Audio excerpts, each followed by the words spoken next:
레위기 5장 7에서 13절 말씀입니다.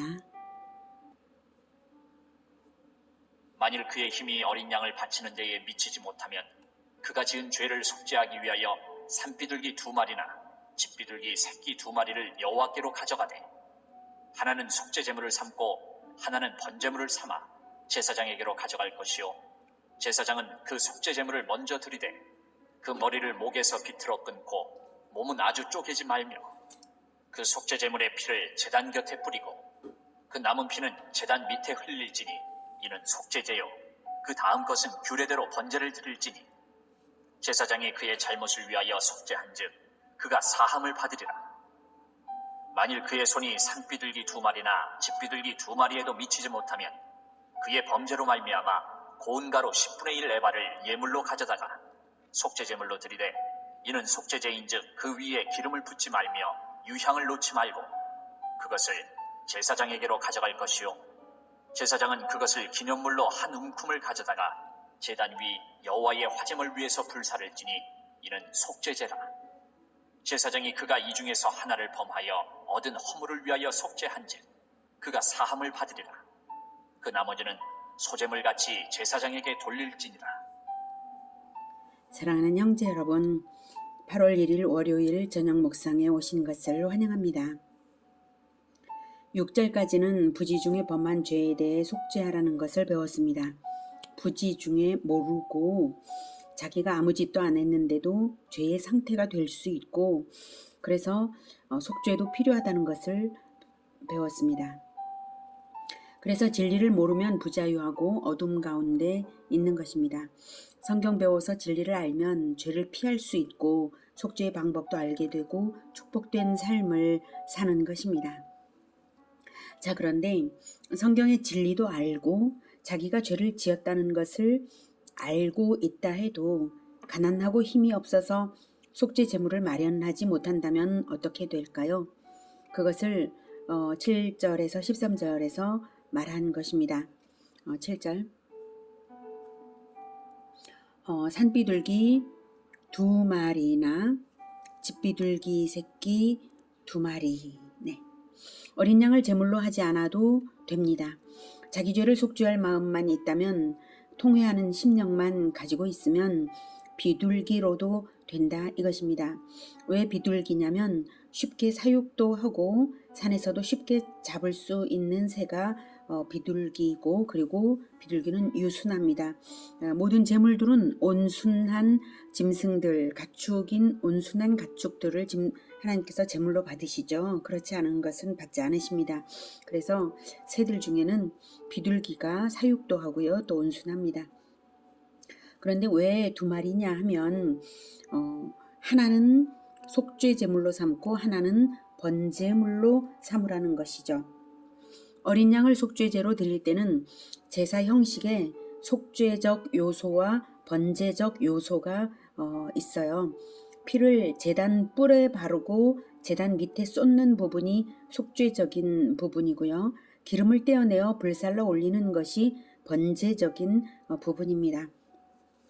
그 2가지를 다 해야 되는데 그 2가지를 다 하기에 비둘기는 몸체가 작으니까 2마리를 사용해서 하나는 속죄적 역할, 다른 하나는 기름을 불사르는 번제적 역할을 하는 것입니다. 8절에 속죄 제물을 먼저 드리되 그 다음 10절에 그 다음 것은 규례대로 번제를 드릴지니 이렇게 말하고 있어요. 그래서 2가지를 하나는 속죄제로 그리고 하나는 번제로 이렇게 사용을 하는 것이고요. 번제보다 속죄제를 먼저 드리는 것은 헌신 봉사보다 속죄가 우선 앞서서 먼저 되어야 된다 이것입니다.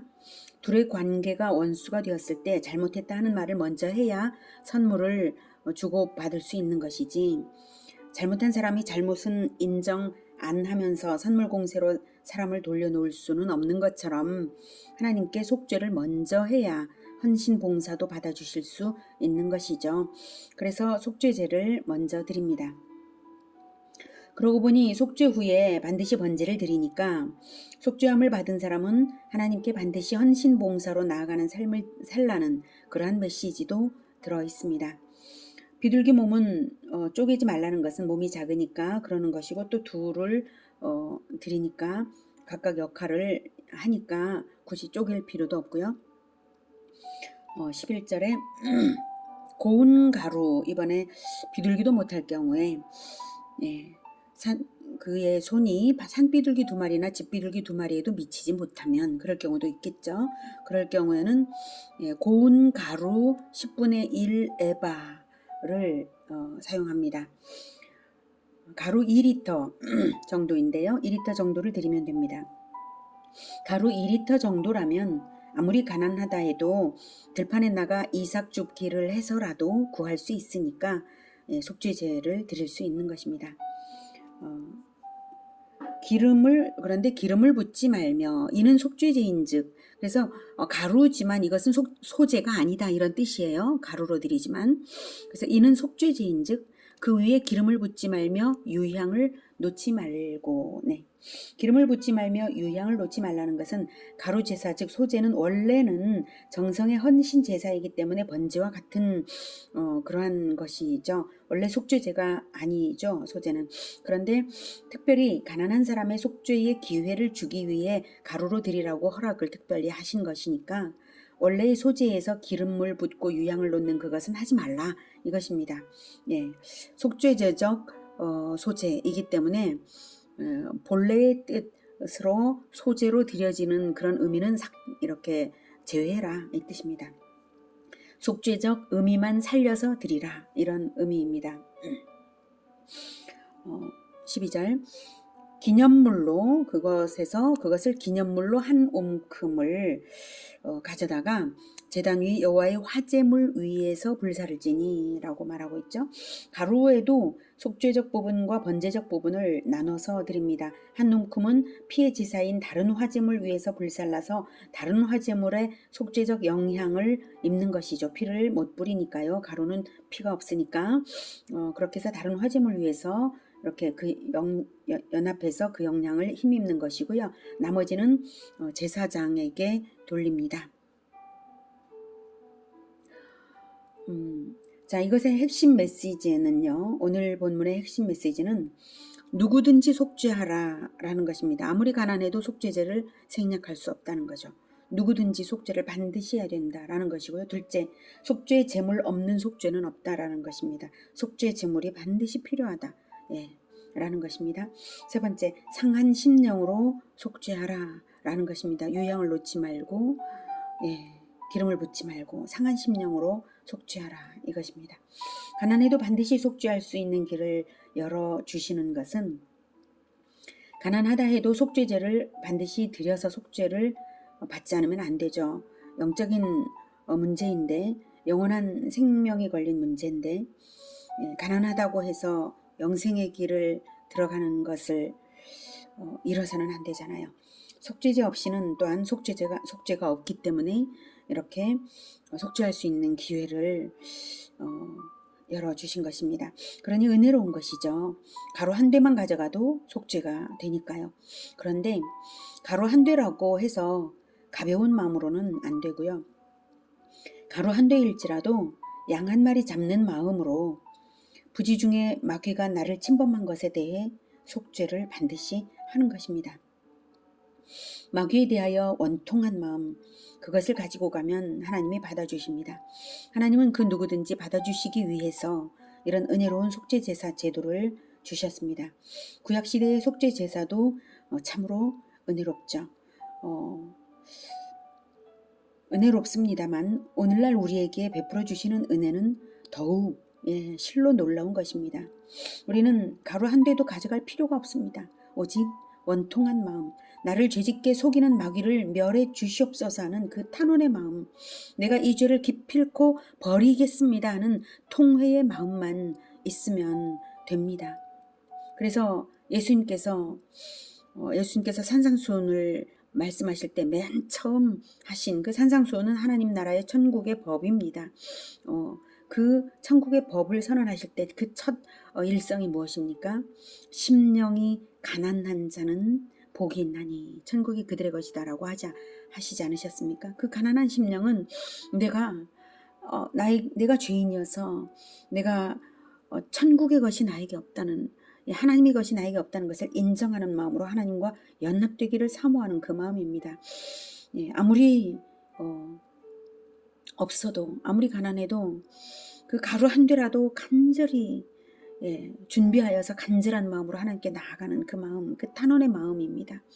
그 마음으로 나아가서 죄를 기필코 버리겠다는 그 마음으로 하나님께 나아가야 하겠습니다. 그 마음 가지고 나아가면 하나님은 누구든지 죄를 사해 주십니다. 간음 현장에서 붙잡힌 여자도, 살인 강도질을 해서 십자가에 못 박힌 강도까지도 예수님을 믿는 믿음 하나로 구원받았습니다. 그들에게는 이미 극심한 고통과 멸시를 받고 통회하는 마음이 생겼습니다. 그런 죄인들까지도 속죄될 수 있는 것은 예수님의 죽음이 영원한 속죄 제물이 되시기 때문입니다. 그래서 예수님의 죽음을 예표하는 그 화제물 위에서 가루도 불사르라 라고 하신 것이죠.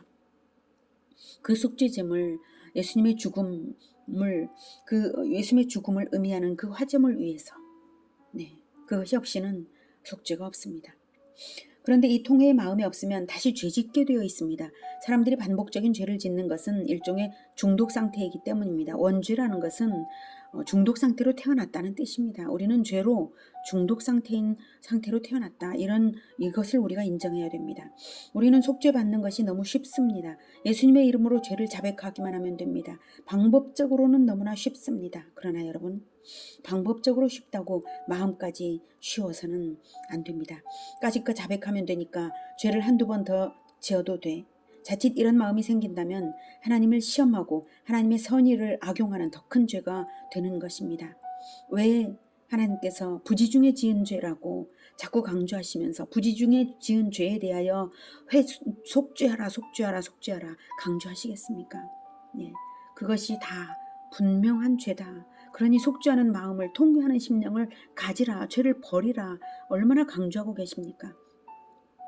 그런데 성령께서 통회하게 하시는 마음을 우리가 속죄의 방법이 너무 쉽다고, 성령께서 통회하게 하시는 그 마음, 그 통회의 마음을 거부함으로 말미암아 성령을 밀어내어 모독한다면 이런 것은 회개심 자체를 잃고 말아서 영영 구원받지 못하는 상태가 오히려 되고 마는 것입니다. 그러니 통회하는 마음을 반드시 가지시고 죄의 중독을 단호히 끊어내시기를 기원합니다. 죄를 숨기려는 마음은 심각한 어둠입니다. 그런데요, 현대 국가들의 법률이 심지어 죄를 정당화하는 지경에 이르렀습니다.